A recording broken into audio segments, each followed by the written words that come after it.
Listener warning. While this episode is based on historic testimony, suicide is frequently mentioned. Because of this, parental discretion is advised. Also, if you feel depressed or are experiencing suicidal thoughts, please tell your friends and family or seek professional assistance.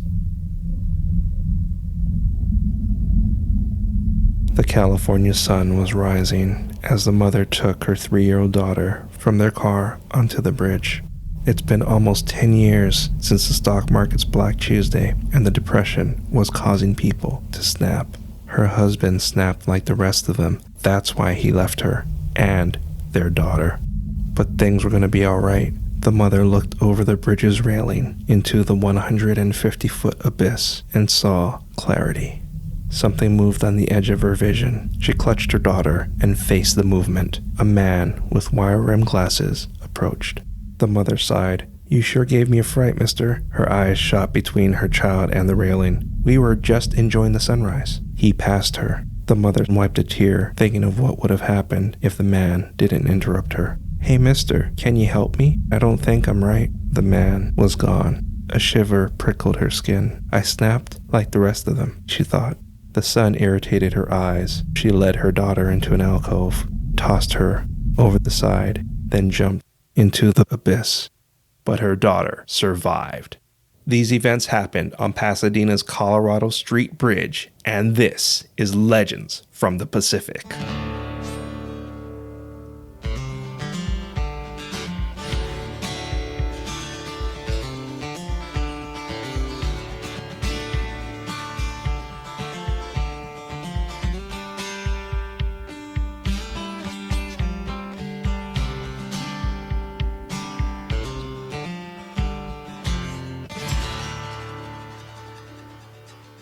Aloha, and thank you for joining us. This is Legends from the Pacific, Episode 6, The Incidents of Pasadena's Colorado Street Bridge. Later in this episode, you're featured Hawaiian word, song, and more about the daughter who survived, but first, Pasadena's Colorado Street Bridge. Located in Pasadena, California, the bridge was opened in 1913. It stretches 1,486 feet. And is 150 feet high. The bridge is part of the iconic Route 66, but during the Great Depression, it was nicknamed the Suicide Bridge. This morbid name became so popular that local businesses included it in their ads. The first recorded suicide occurred in 1919, which was 6 years after the bridge opened. But this might not have been the bridge's first death. It's said during the bridge's construction, a worker fell and was entombed in the concrete. It's believed the worker's ghost haunts the bridge and calls to people in crisis to jump from the bridge. Witnesses also report the apparition of a man with wire glasses. It's unknown who he is or his connection to the bridge, but these are just some of the bridge's inhabitants. The following is a Legends from the Pacific original story, and is based on collected testimony. The bridge is so lovely that I decided to include it in my run. I looked forward to feeling the breeze on the bridge before heading home, but it was dark before I knew it. I saw something on one of the bridge's parapets. It was a lady in a dress. She jumped, I screamed and raced to the railing, but the lady vanished. That run home was the personal best.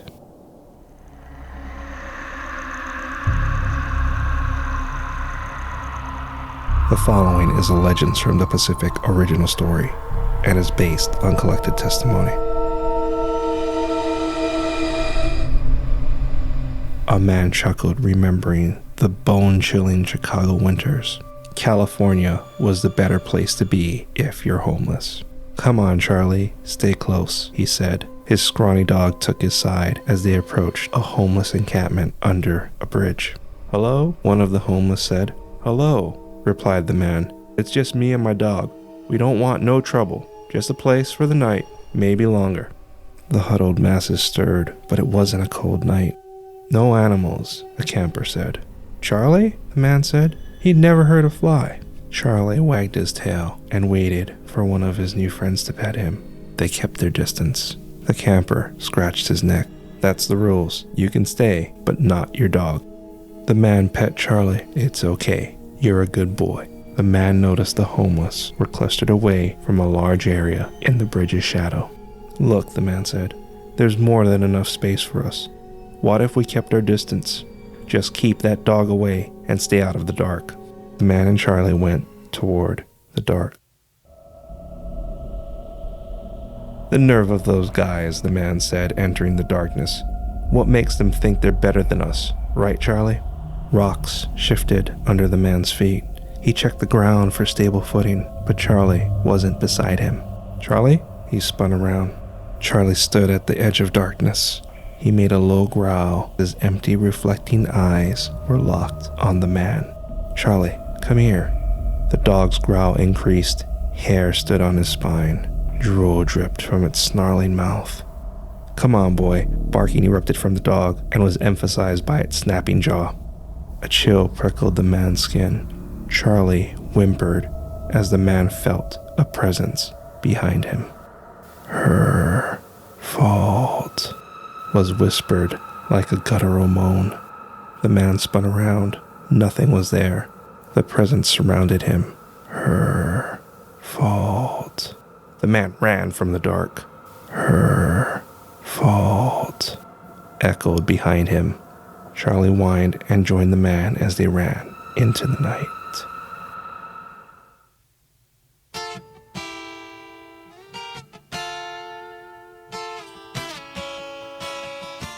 Coming up is your featured Hawaiian word, song, and more about the daughter who survived.